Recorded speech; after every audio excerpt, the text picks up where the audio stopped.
Let me talk to you today about something that truly challenges how we think about faith and religious practice. When we focus too much on rules and traditions, we can completely miss the miraculous works happening right before our eyes.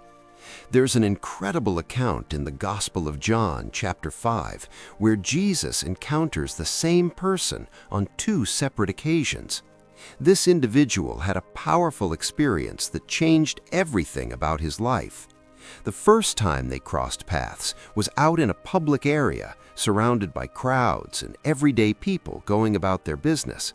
Later on, their paths would cross again, but this time in a completely different setting, inside the sacred temple walls. The Pool of Bethesda.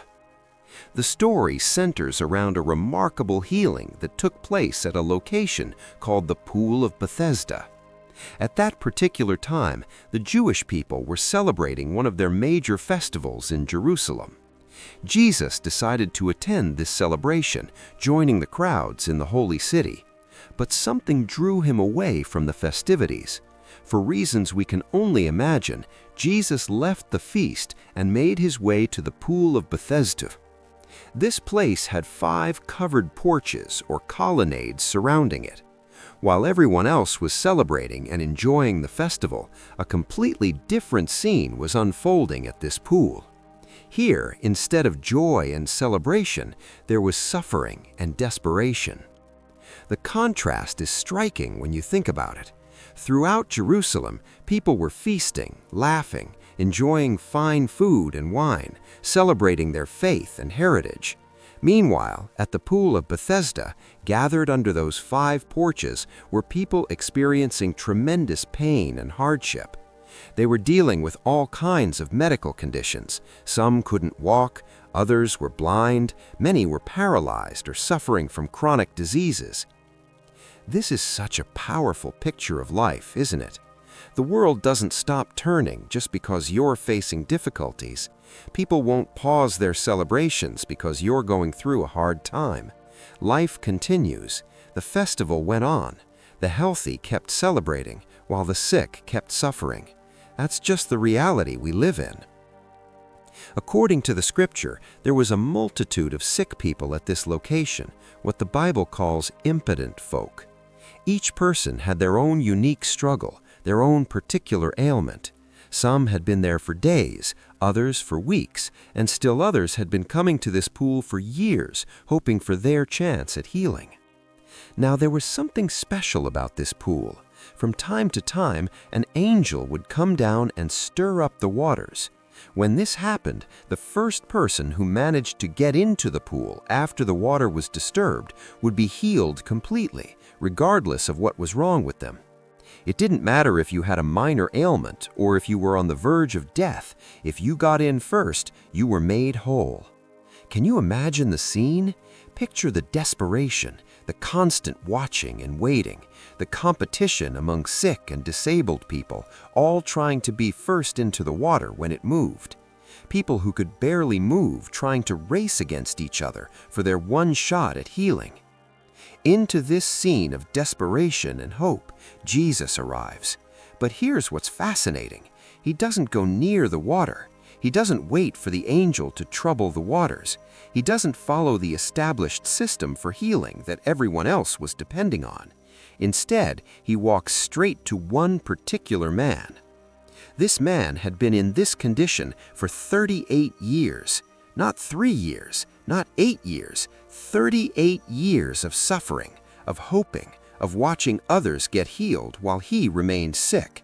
Think about how long that is. That's nearly 4 decades of dealing with the same problem, day after day, year after year. The encounter with Jesus. Jesus looks at this man, and through his divine knowledge, he understands exactly how long this person has been suffering. This isn't just compassion, this is supernatural insight. Jesus knows this man has endured far too much for far too long. So he asks him a question that seems almost obvious. Do you want to be made well? The man's response is heartbreaking in its honesty. He explains his situation. Sir, I have no one to help me into the pool when the water is stirred. While I'm trying to get there, someone else always steps in ahead of me. Can you hear the exhaustion in those words? The resignation? For 38 years he's been trying, and for 38 years he's been too slow, too weak, too alone to get there first. But then Jesus speaks words that would change everything. He doesn't tell the man to wait for the water. He doesn't promise to help him into the pool next time. Instead, he gives a direct command. Stand up, pick up your mat, and walk. And here's where the power becomes undeniable. Right then, at that very moment, not the next day or even an hour later, but instantly, the man was made completely whole. His body was restored. Strength returned to limbs that had been useless for nearly 4 decades. This is why I say that even if you had doubts about who Jesus was, the evidence of his power is overwhelming. When someone demonstrates this kind of authority over sickness and disease, when they show this level of supernatural ability, you have to take seriously anything they tell you. If a person like this tells you there's a heaven, you'd better believe him. Think about it logically. Who can conquer death itself and not have the authority to speak about eternity? Who can cleanse people with leprosy, making them completely clean and whole, yet not have a place prepared for those who follow him? Who can restore missing body parts, regenerate what was lost, make the lame walk and the blind see, yet be lying about having a kingdom? The evidence is too strong. The power is too real. Even if someone wanted to doubt, the results speak for themselves. Every single time there's success. There's never failure in what Jesus does. So personally, I've made my choice. I would rather follow this man and have him be true than to reject him and be wrong. I'm ready to trust someone with this kind of demonstrated power. I'm prepared to stake everything on the one who proves himself again and again. The man's transformation. So the man was made completely whole in that instant, and he did exactly what Jesus told him to do. He picked up his sleeping mat, the very mat he had been lying on for all those years, and he began to walk. Let that sink in for a moment. The mat that used to carry him was now being carried by him. The complete reversal of his situation was total and immediate. Now here's where the story takes a troubling turn, and this is the part I really need you to pay attention to, because it reveals something crucial about religious thinking versus genuine spiritual understanding. The religious response.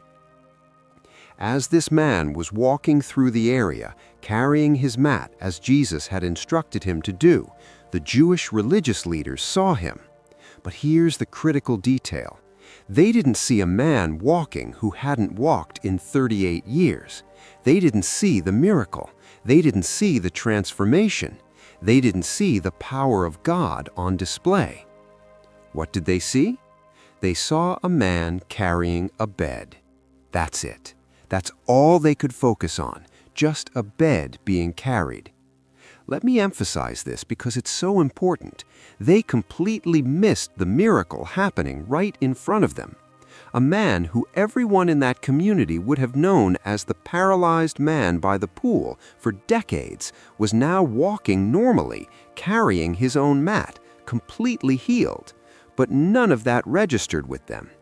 What registered was this: carrying a bed on the Sabbath breaks the rules. The man was healed. Verse 9 tells us he was made whole, took up his bed, and walked. But the very same day was the Sabbath day. That's the detail the religious leaders focused on. They approached this newly healed man and said, "It's the Sabbath. The law doesn't permit you to carry your mat on this day." Let me ask you, what kind of introduction to a conversation is that? They saw someone who hadn't been able to walk for 38 years now walking perfectly fine, and the subject they chose to bring up was Sabbath law? They started talking about beds and rules instead of healing and miracles. Missing the miracle. They completely ignored the healing because he was carrying a bed on the wrong day of the week. Think about what that means. They noticed the bed. They didn't notice that he was walking. They noticed what he was carrying while walking. This is what religious thinking does to people. I'm telling you, religion practiced this way becomes like witchcraft. It blinds you to truth and keeps you focused on externals while missing the essential. What they could perceive was simply the bed that this man was carrying in his hands. What they couldn't see or chose to acknowledge was the fact that this man was walking after 38 years of being unable to do so. They were looking at a man, and all they could think about was that he was breaking Sabbath regulations. The Sabbath law said a bed should not be carried on that holy day. That's what filled their vision. That's everything they were capable of seeing at that moment. They couldn't see the man walking, just the bed he was carrying. This is what happens when religious tradition becomes more important than divine intervention, when the rules matter more than the people those rules were meant to serve. Now, let me be fair here. What these religious leaders were saying was technically correct according to their understanding. Nobody understood Sabbath keeping better than the Jewish religious authorities. They had studied the Torah extensively. They knew every detail, every regulation, every exception to the rules about what could and couldn't be done on the Sabbath day. According to their law and their interpretation, what this man was doing, carrying his mat through the streets, was absolutely forbidden on the Sabbath. They really did understand the requirements. So from their perspective, he was genuinely breaking the law. They said to him, "It's not lawful for you to carry your bed." In other words, you're breaking God's law. You're doing something forbidden. But listen carefully to how the healed man responded. This is the crucial point where you can see how Jesus sets people free. The man doesn't argue about the law. He doesn't try to debate the interpretation of Sabbath regulations. Instead, he makes a simple reference back to the one who healed him. He says, essentially, "I'm not making this decision on my own authority. I'm under instruction. I've been given a direct order. I'm carrying this bed because the man who made me whole told me to do exactly that. He that made me whole, that same person said to me, 'Take up your bed.' The one who has the power and capacity to heal someone who's been sick for 38 years. If that man tells me to carry my bed on the Sabbath, why should I not believe him and obey him?" Do you see what he's saying? He's explaining that he's under orders to do something that technically breaks the traditional ordinance, but those orders come from someone with greater authority, the Lord of the Sabbath himself. The greater authority. Jesus healed the man and made his whole body work again. Then Jesus told him to do one simple thing: pick up his bed and walk. By giving this command, Jesus showed that the one who has the power to heal also has the right to give instructions. The healing was not just about feeling better, it was about living free right away, even if other people thought it broke the Sabbath rules. When the religious leaders questioned the man, he did not argue with them. He just explained that Jesus was the one who told him to carry the bed. He trusted the man who healed him more than the rules being argued about. For 38 years, the man could not walk or carry anything. He could not even break the Sabbath if he wanted to. Now, everything was different. The bed that once carried him was something he could carry. This showed everyone that he was truly healed. Beyond just healing. Jesus wasn't just a healer. When he told the man to pick up his bed and walk, it showed something bigger. The power to heal also carries authority. Healing isn't just about feeling better. It shows that Jesus has the right to guide our actions, even when others think rules are being broken. The religious leaders only focused on the rule of the Sabbath. But the point is bigger than rules. The man had been healed and given freedom for the first time in 38 years. The focus should have been on God's power, not a broken rule. But the religious leaders continued with their interrogation. "So who told you to do this?" they demanded. "Who is this man? Who made you whole? Who gave you these instructions? What man told you to take up your bed and walk?" This is what religious people specialize in: finding fault, questioning authority, focusing on who's breaking what rule rather than celebrating the goodness of God. What man is that becomes their primary concern. Here's something remarkable. The man who was healed actually had no knowledge of who his healer was. He didn't know Jesus' name. He didn't know where he was from. He hadn't asked for a biography or credentials. The scripture tells us, "And he that was healed knew not who it was." So you can see from this that you can be healed while you're completely ignorant of the one doing the healing. You can still receive a miracle from a God you know nothing about. This same God has made people successful in business, has made billionaires wealthy, has blessed people who don't even acknowledge him. We're past the point where people should argue, well, there are successful people who aren't born again, so how can God be involved in their success? They just don't know him yet. That's the only difference.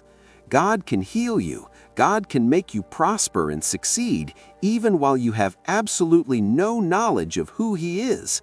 God is still behind their success. They just don't acknowledge him because they haven't been introduced to him properly yet. A person can be cured of disease. Someone can lift up their bed after years of paralysis. A man can walk after decades of being unable to move. A person can be made completely whole in body and mind. Yet if you ask them, "Are you born again?" they might say no. "Do you believe in Jesus?" They might not even understand the question. Yet Jesus is behind all of their success, working in their life even without their awareness or acknowledgement. Now I want you to understand this next part. The man wasn't aware of who he healed him at first. He experienced such an incredible miracle, yet he didn't know the man's identity. But then, after this initial encounter, Jesus sought out this same man a second time. He found him in the temple.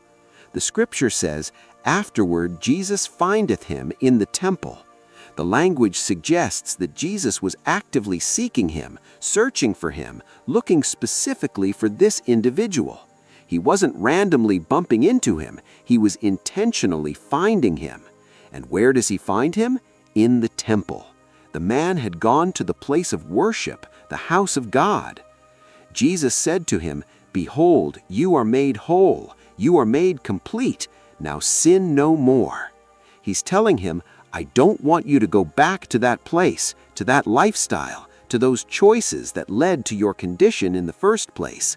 Sin no more, because something worse could happen to you if you return to those old ways. And think about this from Jesus' perspective. What are people going to say? What is everyone going to post on social media about the miracle I performed for you if something bad happens to you again? They'll call me a fake. There's going to be breaking news. That man who got healed that day, something terrible has happened to him again. And people won't blame the healed man for his choices. They'll blame the healer, the one who made him whole. So Jesus is making a follow-up visit to ensure this man understands his responsibility. Please don't disgrace me. Please don't bring shame on this miracle. People will not accuse you if things go wrong. They will accuse the healer, the one who made you whole. Yet it's going to be up to you to keep and to maintain what I've done for you. You need to walk well. You need to walk right. You need to live properly so that this healing lasts. And notice something crucial. This sermon, this teaching, this follow-up conversation is happening in the temple. It never happened at the porch by the pool. What this tells us is that miracles are an outside occurrence. Healing should be happening in marketplaces, in public spaces, out where people live their everyday lives. When people get to church, we come to learn who healed us. We come to the temple to discover the identity of the one who made us whole. We come to receive teaching and understanding. The church must be built on giving people knowledge concerning Christ. That's its primary function. People should come to church for one reason above all others, so that they get to know who saved them. The healing happens out there in the world. The teaching about the healer happens in the temple. The miracle demonstrates the power. The church reveals the person behind the power. This is how it should work. God moves in the streets, in the marketplaces, in the everyday places where people struggle and suffer. Then those who are touched by His power come to the house of God to learn about who He really is, to grow in relationship with Him, to understand the one who changed their life.